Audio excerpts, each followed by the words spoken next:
नमस्कार, welcome to Shashank IAS. सबसे पहले मैं शशांक पाठक अपने सभी विद्यार्थियों का शशांक आईएएस के इस ऑनलाइन प्लेटफॉर्म पर हृदय की गहराइयों के साथ स्वागत करता हूं। डियर स्टूडेंट्स, आज हम लोग गुप्तकालीन वाणिज्य व्यापार पर बात करेंगे, जो कि एग्जाम के पॉइंट ऑफ व्यू से उतना ही महत्वपूर्ण है जितना कि गुप्तकाल के अन्य सहायक टॉपिक। तो चलिए गुप्तकालीन वाणिज्य व्यापार पर हम बात करें कि उससे पहले आपको पता है कि once again welcome to Shashank IAS. अभी तक जिस विद्यार्थी ने एप्लीकेशन को डाउनलोड नहीं किया है वो शशांक आईएएस के इस एप्लीकेशन को डाउनलोड कर लें। शशांक आईएएस, उसके ठीक नीचे ट्रिगर एग्जाम दिया हुआ है और यहां पर आपकी अपनी संस्था का इमेज यानी कि आपके शशांक सर का इमेज। तो download my Android app from Google play store, आज ही डाउनलोड करें। इतिहास एक समग्र अध्ययन के अंतर्गत आप देखेंगे कि प्राचीन भारत, मध्यकालीन भारत, आधुनिक भारत, भारतीय कला और संस्कृति के साथ साथ विश्व इतिहास के महत्वपूर्ण बिंदुओं पर चर्चा की जाएगी, जो कि इतिहास एक समग्र अध्ययन के कोर्स के साथ आपके बीच में होगा। कोर्स ड्यूरेशन 4 मंथ्स है, फीस 1199 रुपये, बट जो स्टूडेंट्स वन टाइम पेमेंट करते हैं मात्र 999 रुपये फीस है।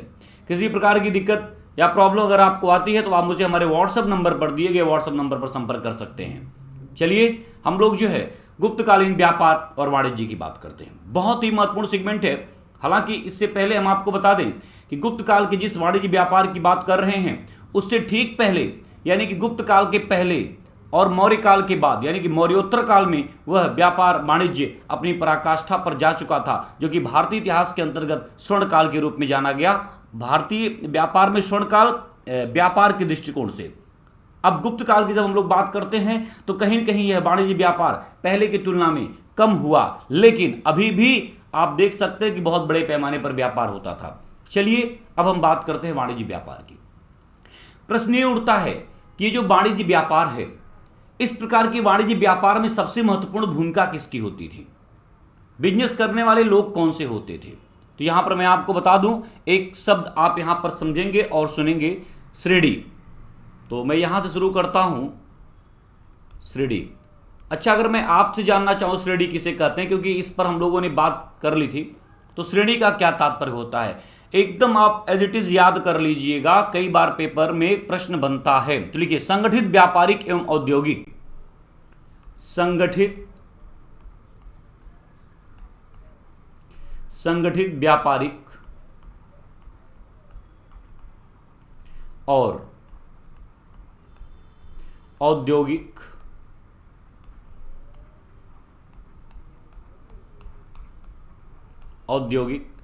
समूह को श्रेणी कहा जाता है। श्रेणी कहा जाता है। तो संगठित, व्यापारिक और औद्योगिक समूह, एक ऐसा औद्योगिक समूह, एक ऐसे व्यापारियों का समूह जो संगठित होकर कार्य करते हैं, उन्हें श्रेणी कहा जाता है। क्या कहा जाता है? श्रेणी कहा जाता है। अब इन व्यापारिक समूह का मुखिया भी कोई होता होगा, प्रधान भी कोई होता होगा, तो उस प्रधान को कहा जाता है, आप लोग पॉइंट आउट कर लीजिए, श्रेष्ठी या श्रेष्ठिन। क्या कहा जाता है? श्रेष्ठिन। यह व्यापारिक संघ या फिर औद्योगिक समूह का प्रधान होता था। तो आप यहां पर दोबारा से देख लें, श्रेणी यानी कि संगठित, व्यापारिक और औद्योगिक समूह को श्रेणी कहा जाता है और इसके प्रधान को श्रेष्ठिन कहा जाता है। ठीक है, एक बार मैं पुनः आपको बता दूं कि संगठित, व्यापारिक और औद्योगिक समूह को श्रेणी कहा जाता है। जब भी कभी श्रेणी की बात आए तो समझ जाएगा कि ऐसे ऑर्गेनाइजेशन की बात की जा रही है, ठीक है, जो संगठित होकर के एक ऐसे व्यापारिक समूह की बात की जा रही है या औद्योगिक जो है की बात की जा रही है जो कि समूह में हो और संगठित हो, तो उन्हें श्रेणी कहा जाएगा और उसके प्रधान को, उसके मुखिया को श्रेष्ठिन कहा जाता है। अब यहां पर ये जो श्रेणी है और इसके प्रधान जो श्रेष्ठिन है, इसको तो आप लोगों ने देखा, लेकिन यहां पर आपको देखना होगा श्रेणी के लिए कई और भी शब्द प्रयोग किए गए हैं। तो आप यहां पर पॉइंट आउट करिए, श्रेणी के लिए प्रयुक्त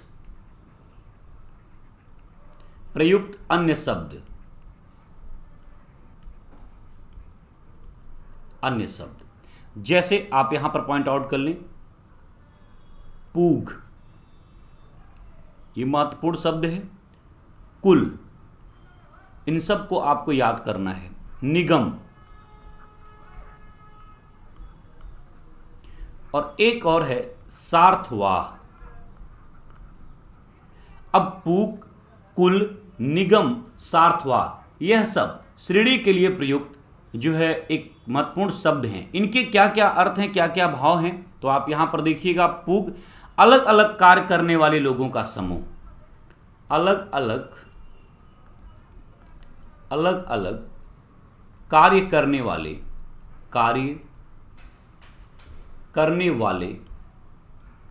लोगों का समूह। कई बार एग्जाम में पूछा गया है। अलग अलग कार्य जो करते हैं उन लोगों के समूह को पूग कहा जाता है, पूग कहा जाता है। अगर कुल की बात की जाए तो एक परिवार के कार्य करने वाले लोगों का समूह, एक ही परिवार के कार्य करने वाले लोगों का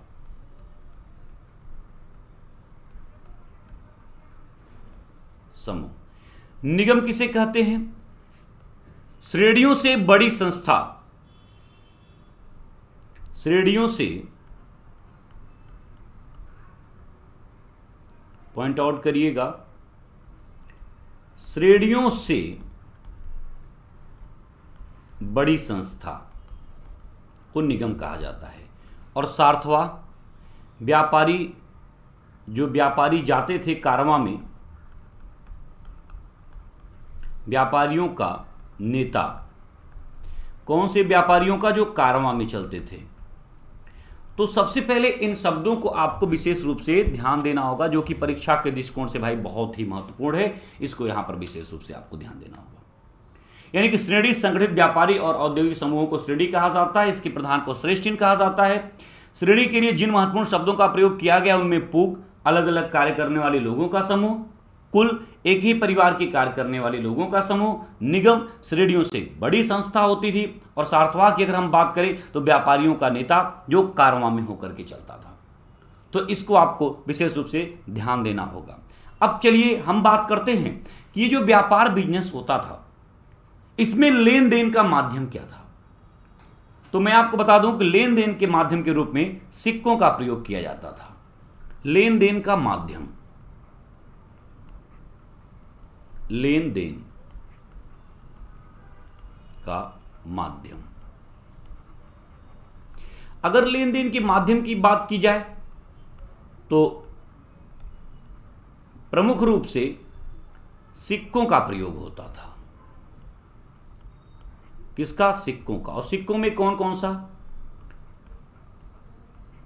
सोने का सिक्का, चांदी का सिक्का और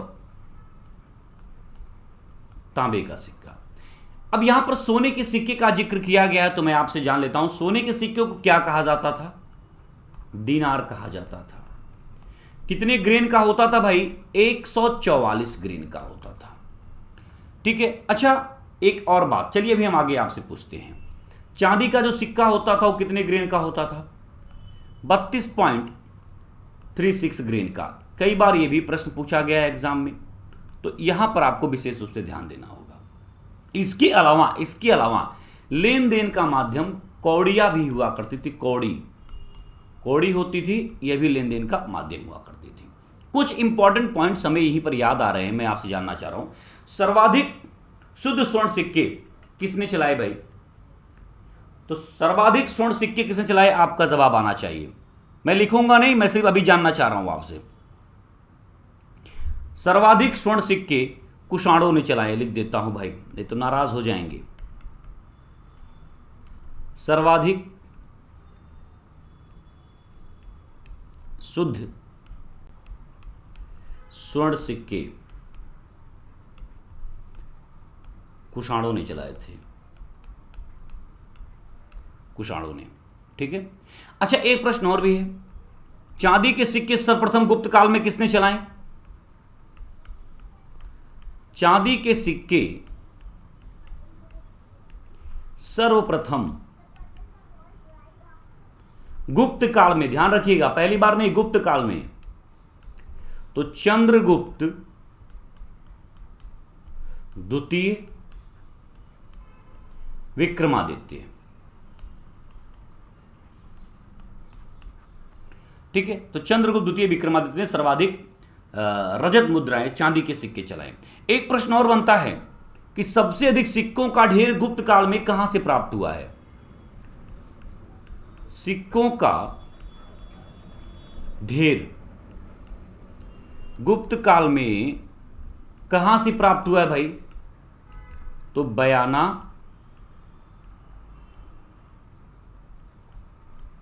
राजस्थान। ये सब पॉइंट आपको कराया जा चुका है, बट आप यहां पर एक बार दोबारा से ध्यान देंगे, ठीक है। तो ये भी आपको विशेष रूप से याद कर लेना होगा। अब हम चलते हैं वाणिज्य व्यापार में कहां कहां से व्यापार होता था, कौन कौन से प्रमुख नगर थे, उन पर बात करते हैं। व्यापार एवं वाणिज्य, व्यापार एवं वाणिज्य की बात करते हैं।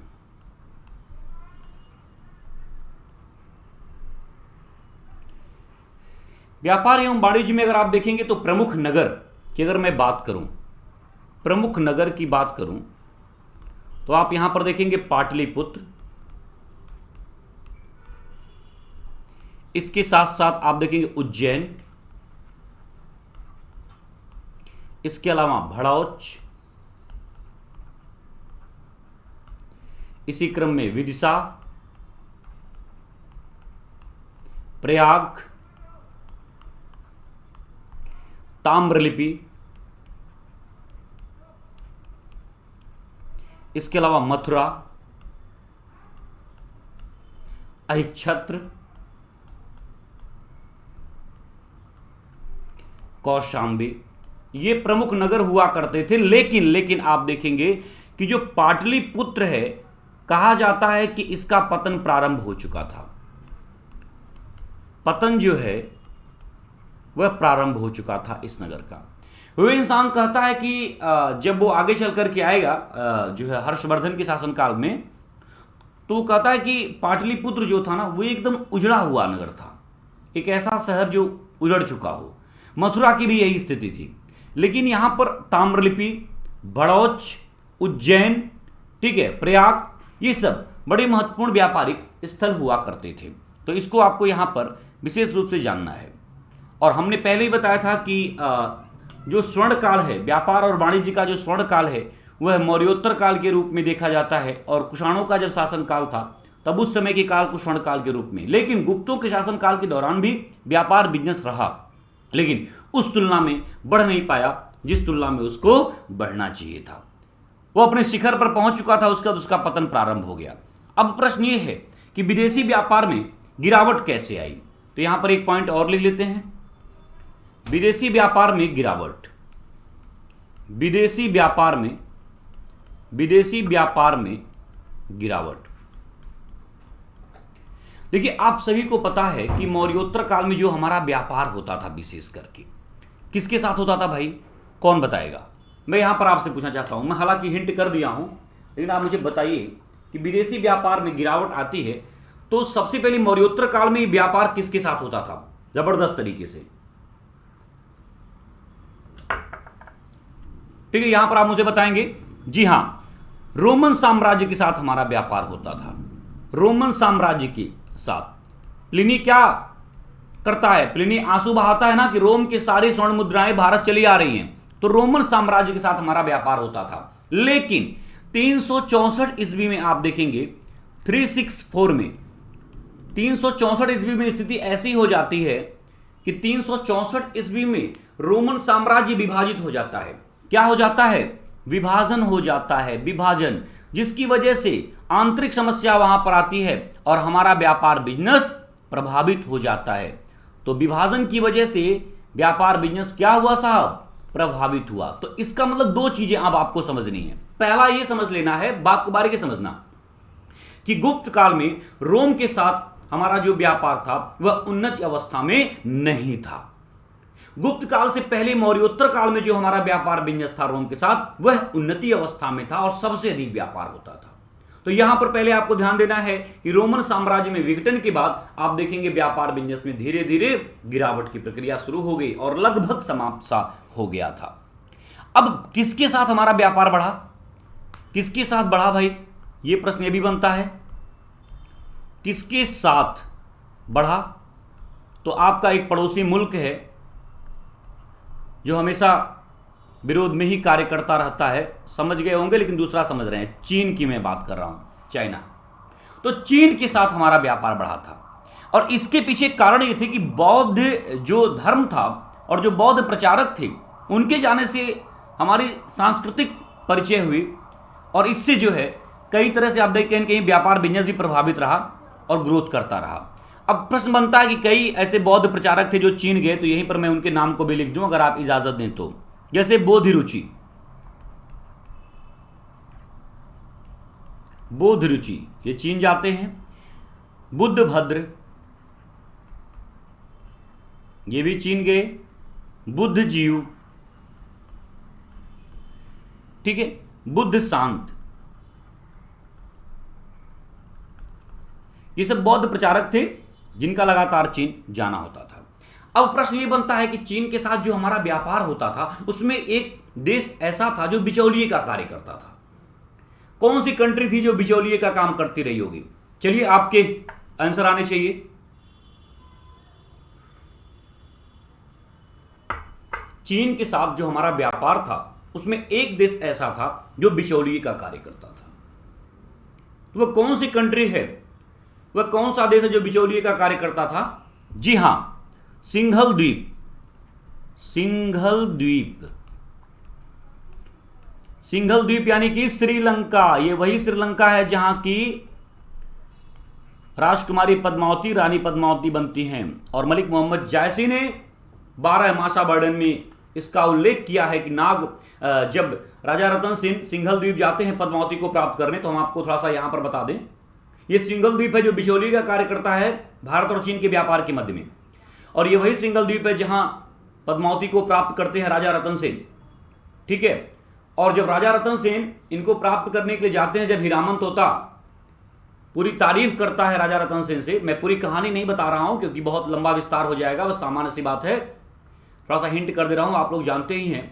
तो जब राजा रतन सेन से हीरामन तोता तारीफ करता है कि ब्रह्मांड सुंदरी जो है श्रीलंका में है इस समय, तो राजा रतन सेन ब्रह्मांड सुंदरी को प्राप्त करने के लिए सिंघल द्वीप जाते हैं और उनकी पहली रानी जो नागमती हैं उनकी विरह वेदना को जो है मलिक मोहम्मद जायसी ने 12 मासा में वर्णन किया है कि 12 महीने में उनकी स्थिति कैसी हो जाती है। तो उसमें 2 लाइनें आप देखेंगे कि जब ये जा रहे होते हैं उसके बाद जब काफी समय व्यतीत हो जाता है तो नागमती क्या कहती है, नागमती कहती कि नागमती चितौर पथ हेरा पिए जो गए पुनि कीन्हन फेरा, जिस रास्ते से हमारे पिए गए हैं अभी आने का नाम ही नहीं लेते हैं। और दूसरी लाइन कि जिन घर कंता त्यों सुखी जिन गारो और गर्व कंत प्यारा बाहरे सब सुख भूला सर्व, जिसके घर कंता उसके पति हैं उसका संसार सुखमय है। ये चित्तौड़ का सारा साम्राज्य भले हमें दे दिए पर वो आनंद नहीं आता है जो परिवार के रहने पर। खैर इस पर हम लोग विस्तार से परिचर्चा करेंगे जब हम लोग मध्यकालीन इतिहास के अंतर्गत अलाउद्दीन खिलजी की बात करेंगे। बट यहाँ पर सिंघल द्वीप ये वही है जहां से हमारा व्यापार मतलब बिचौलिए का कार्य करता था और चाइना के साथ हमारा जो व्यापार होता था। तो आप यहाँ पर इस चीज़ को देखेंगे और जो भारतीय वस्तुएं थी वह चीन को जाती थी और उसके बदले में वहां से क्या प्राप्त होता था? रेशम, ठीक है, क्या प्राप्त होता था? रेशम। अभी हम आगे बताएंगे। तो चीन से हमें क्या प्राप्त होता था भाई? रेशम प्राप्त होता था। इस पॉइंट को भी आप लोग पॉइंट आउट कर लेंगे, ठीक है।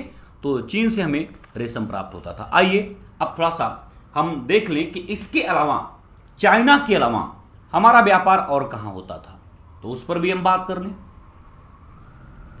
चीन के अलावा हमारा व्यापार,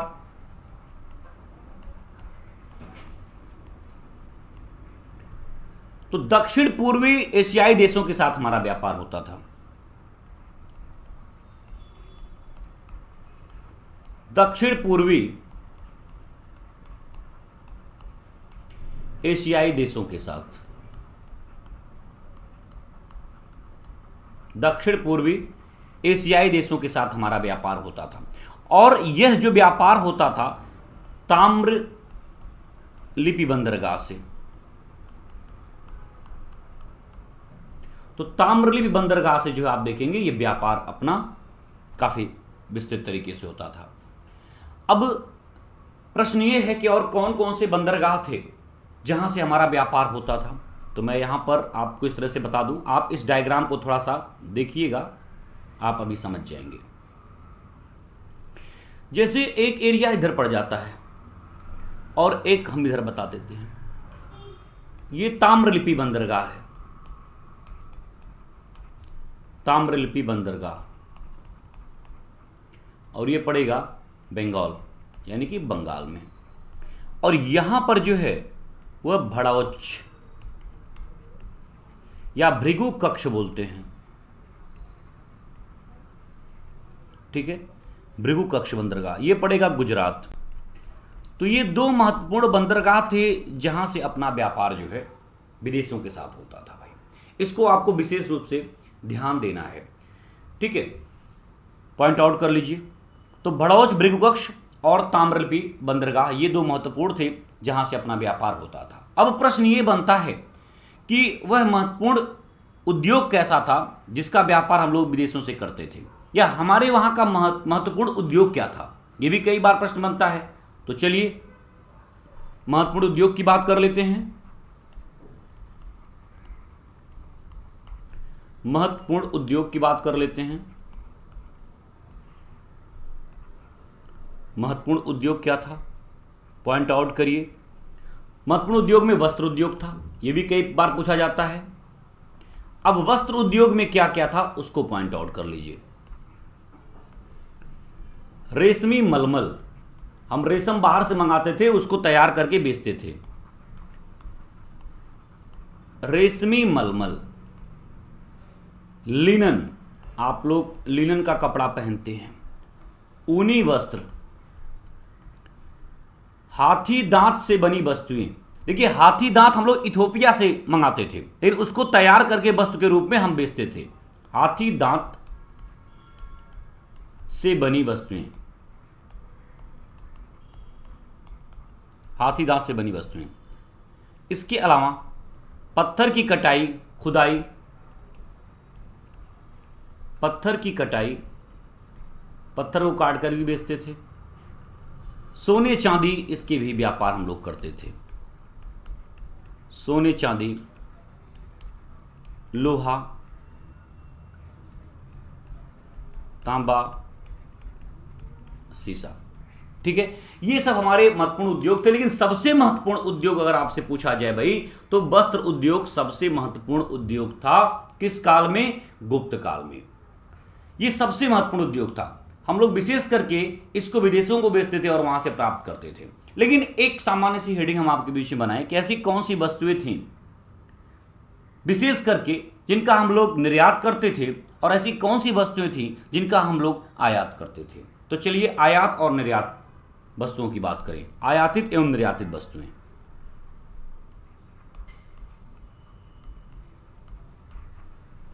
आयातित एवं निर्यातित वस्तुएं।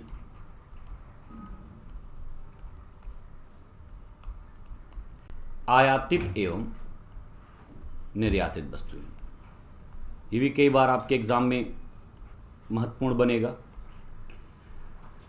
चलिए अगर हम आयात की बात करें, आयात का मतलब कि हम बाहर से, तो आप देखिए चीन से हम लोग रेशम का आयात करते थे। यूथोपिया से हम लोग हाथी दांत।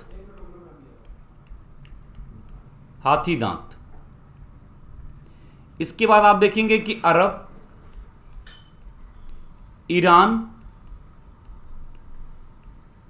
बैक्ट्रिया, इन सब जगहों से हम लोग घोड़ा इसको आयात करते थे। निर्यात की अगर हम लोग बात करें तो निर्यातित वस्तुओं में आप देखेंगे हम कपड़े निर्यात करते थे, जाहिर सी बात है सूती वस्त्र उद्योग है तो कपड़े निर्यात करेंगे। कपड़े के अलावा बहुमूल्य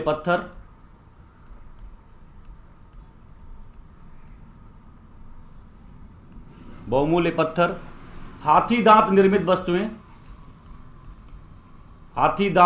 वस्तुएं,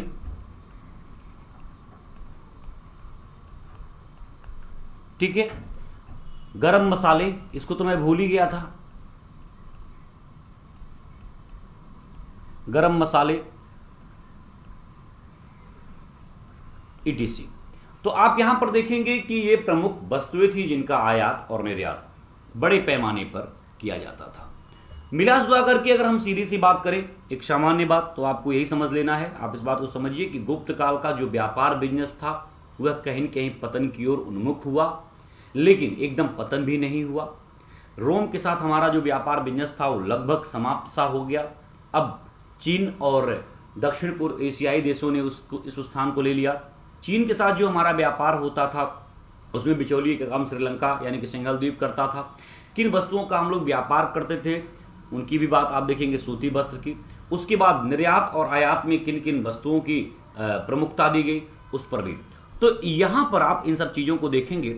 आज इस क्लास में से बहुत ज़्यादा डिटेल में नहीं, यहाँ पर बस एक चीज़ और ध्यान दीजिएगा, ये प्रमुख बंदरगाह ताम्रलिप्ति बंदरगाह है जो कि बहुत ही इंपॉर्टेंट है, आपकी परीक्षा में पूछा जाता है, और गुजरात भड़ौत बृहत्कक्ष बंदरगाह। इसके अलावा और भी बंदरगाह हैं जिनको आप चाहें तो देख सकते हैं, जैसे ताम्रलिप्ति बंदरगाह के अलावा पूर्वी क्षेत्र में घंटासाला बंदरगाह है, एक घंटासाला बंदरगाह, इसके अलावा कदूरा बंदरगाह। अगर हम इस साइड की बात करें भड़ौस की, तो चौल बंदरगाह, कल्याण बंदरगाह, इसके अलावा कैम्बे बंदरगाह। तो ये भी प्रमुख बंदरगाह है, लेकिन आपको मैं फिर कह रहा हूं कि इन्हीं को आपको विशेष रूप से ध्यान देना होगा, ठीक है। तो आज की क्लास में बस इतना ही, और अगली क्लास में हम लोग जो है धर्म और साहित्य, इससे रिलेटेड हम बात करेंगे। उसके बाद गुप्त काल समाप्त हो जाएगा, फिर हम लोग गुप्तोत्तर काल पर परिचर्चा कर लेंगे। इसके बाद प्राचीन इतिहास में जो महत्वपूर्ण क्वेश्चंस हैं, जो अब तक परीक्षा में प्रश्न बने हैं, उन पर हम लोग लगातार करीब 3 से 4 दिन तक लगातार टेस्ट की प्रक्रिया में रहेंगे और टेस्ट क्वेश्चंस को सॉल्व करेंगे। और फिर उसके बाद जो है हम लोग कुछ अन्य महत्वपूर्ण टॉपिक पर चर्चा करके मिडिवल हिस्ट्री मॉडर्न हिस्ट्री की तरफ आगे बढ़ेंगे। तो आज की क्लास में इतना ही। आप लोग क्लास को रिवाइज करते रहिए, मेहनत करिए, स्वस्थ रहिए, मस्त रहिए। कल मुलाकात पुनः करेंगे और कल एक लंबे टॉपिक के साथ हम लोग आपसे बात करेंगे, ठीक है। तो आज के लिए इतना ही। बहुत बहुत धन्यवाद। Thank you very much my dear students. Once again thank you very much.